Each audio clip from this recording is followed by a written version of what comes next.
Friends, जिसके पास धन की शक्ति हो उसे शिक्षा प्राप्त करके या विद्या प्राप्त करके आत्म विकास करने का अवसर कहा है। वह तो धन की शक्ति पर निर्भर रहकर यही सोचता रहता मैं चाहूं तो विद्वानों को खरीद सकता हूं। लेकिन फ्रेंड्स, जो विद्या प्राप्त करना सबसे जरूरी समझता है वह रात भर अध्ययन करता रहता है, क्योंकि उसे पता है कि उसका कोई सहारा नहीं है। सहारा बनेगा तो वह उसका अपना स्वयं का ज्ञान, जिस आदमी को पता हो जाता है कि उसे बाहरी सहायता मिलना बंद हो गया है, वो या तो अपने पांव पर खड़ा हो जाएगा, गिर जाएगा।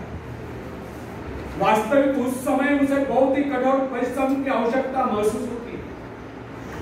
असफलता के कलंक से बचने के लिए उसे अपने व्यक्तित्व की रक्षा करनी चाहिए। ऐसे लोग अपने आत्मविश्वास की शक्ति के बल पर दिन रात कड़ी मेहनत करते हैं और सफल हो जाते हैं। फ्रेंड्स, जब मनुष्यों पर संकट की घड़ी आ जाती है, जब वो किसी भी तरह से अपनी जीविका चलाने में असमर्थ हो जाता है, तब कोई विरला ही होता है जो सफलता प्राप्ति के लिए खून पसीना एक कर देता है ताकि उसे असफलता का मोह न देखना पड़े। संकट काल में ही तो मनुष्य की बुद्धि का पता चलता है। कई बार ऐसे अवसर पर ऐसी सफलता मिलती है जिसकी मनुष्य ने सपने में भी आशा नहीं की होती। वो स्वयं सोचने लगता है कि मुझे इतनी सफलता कैसे मिली। वास्तविक ऐसी शक्ति हर इंसान के भीतर छुपी होती है, परंतु वह उसे पहुंचा नहीं पाता है।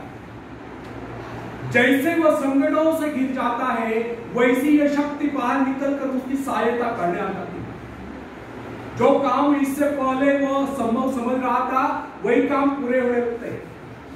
इसका कारण यह है, जब मनुष्य का जीवन चारों खतरों से घिर जाता है, तब उससे बाहर निकलने के लिए वह हाथ पैर मारना शुरू कर देता है और इस संघर्ष से उसकी बुद्धि तेज हो जाती है। उसमें प्राकृतिक नैसर्गिक शक्ति आ जाती है। अपनी जरूरतों की पूर्ति के लिए संघर्ष करना हम सभी का कर्तव्य है। संघर्ष से तो हमें सफलता मिलती है। जिनमें संघर्ष करने की इच्छा ही न हो, वह तो असभ्य जंगली कहलाएगा। आवश्यकता तथा आवश्यक पदार्थों की दुर्लभता ही सदा से मानव जाति के विकास का कारण है। हर सभ्यता और संस्कृति का आधार श्रम और संघर्ष का। जो अपना लक्ष्य पाने में खो गए वही कुछ नहीं सीखा। कई वैज्ञानिक अपनी साधना में लीन होकर अपने लक्ष्य को पाने के संघर्ष में जूझते रहे। उनके परिवारजन अभावग्रस्त होकर भूखे मरते रहे, परंतु उन्होंने अपने उद्देश्य को प्राप्त करके एक चैन की सांस ली। जब उन्हें सफलताएं प्राप्त हुई तो लोगों को उनके आविष्कार बहुत बड़े आश्चर्य से प्रतीत हुए। फ्रेंड्स, आवश्यकता ही आविष्कार की जड़ी, शोध की जड़ी है। यह जरूरत का ही कमाल है जिसने मानवीय सभ्यता को कहां से कहां पहुंचा दिया। अश्म युग से संगणक युग तक जरूरत ही लक्ष्य का निर्धारण करते। इसे पाने के लिए वैज्ञानिक तथा शोधकर्ता जी जान से जुट जाते। मनुष्य की गुप्त शक्ति का पता उस समय चलता है जब कोई जरूरत आकर उसके सामने खड़ी होती है, उसकी पूर्ति के लिए वह संघर्ष करता है। मनुष्य की यह गुप्त शक्ति आपातकाल में प्रकट होती है। इसका सीधा अर्थ यह हुआ, यदि मनुष्य को किसी वस्तु की आवश्यकता ही न हो तो उसकी आंतरिक शक्ति का अंत हो जाए। बाहरी सहायता लेने से भी इस आंतरिक शक्ति को बाहर निकलने का अवसर नहीं मिलता। जो काम इस शक्ति द्वारा लिया जाने वाला था, वही काम हम दूसरों की सहायता लेकर झटपट कर डालते हैं और पंगु तथा शक्ति बने रहते हैं। इसलिए फ्रेंड्स, हमें एक बात कदापि नहीं भूलनी चाहिए। अपने मित्रों की सहायता लेने के बजाय या दूसरों की सहायता लेने के बजाय अपने आंतरिक शक्तियों की सहायता लेना हमारे लिए अधिक उचित होगा, क्योंकि आत्मनिर्भरता एक ऐसी शक्ति है जो मित्रता यानी कि मित्रों से भी सहायता, प्रभाव, दूसरों का प्रभाव, धन संपत्ति यानी कि दामकरी काम, पैसे से लेवा काम, ऊंचा वर्ष यानी कि ऊंचे खानदान में जन्म पाई हुई व्यक्ति का सहारा लेना या बाहरी किसी भी प्रकार की सहायता, इन सब की सामूहिक शक्ति से ही शक्तिशाली होती है। इन शॉर्ट, आत्मनिर्भरता एक ऐसी शक्ति है जो मित्रता, प्रभाव, धन संपत्ति, ऊंचा उठ या बाहरी किसी भी प्रकार की सहायता, इन सब की सामूहिक शक्ति से ही शक्तिशाली होती है। आत्मनिर्भरता की सहायता लेकर मनुष्य भीषण से भीषण बाधाओं को भी पार कर जाता है, भयंकर कठिनाइयों पर भी विजय प्राप्त करता है, बड़े से बड़े आविष्कार यानी कि शोध करने में भी सफल हो जाता है। इंसानी गुणों में सबसे अधिक शक्ति आत्मनिर्भरता की है।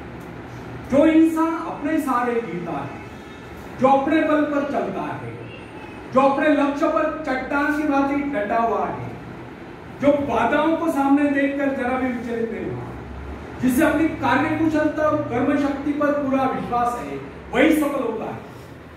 सत्य, पवित्रता और सुंदरता पर प्यार करना मनुष्य का स्वभाव है। जो व्यक्ति मौलिक विचारों के बल पर जीता है, जिसके कुछ सिद्धांत हैं जिन पर वह आरूढ़ रहता है, जो अपने हौसलों पर दृढ़ता से कायम है, लोग उसे आश्चर्य से देखते, उसके अनुयायी बनने का प्रयत्न करते, शिष्य बनने का प्रयत्न करते, क्योंकि लोगों के दृष्टि में वो महान। फ्रेंड्स, यदि आप भी महान बनना चाहते हो तो अपनी शक्तियों को पहचानो। ईश्वर ने जो शक्ति आपको प्रदान की है वो आपके भीतर छुपी हुई है, उसे जगाकर बाहर लाओ। यदि आप उसे जगाने में सफल हो गए तो सफलताएं आपके कदमों तले होगी और आप कामयाबी के शिखर पर होंगे।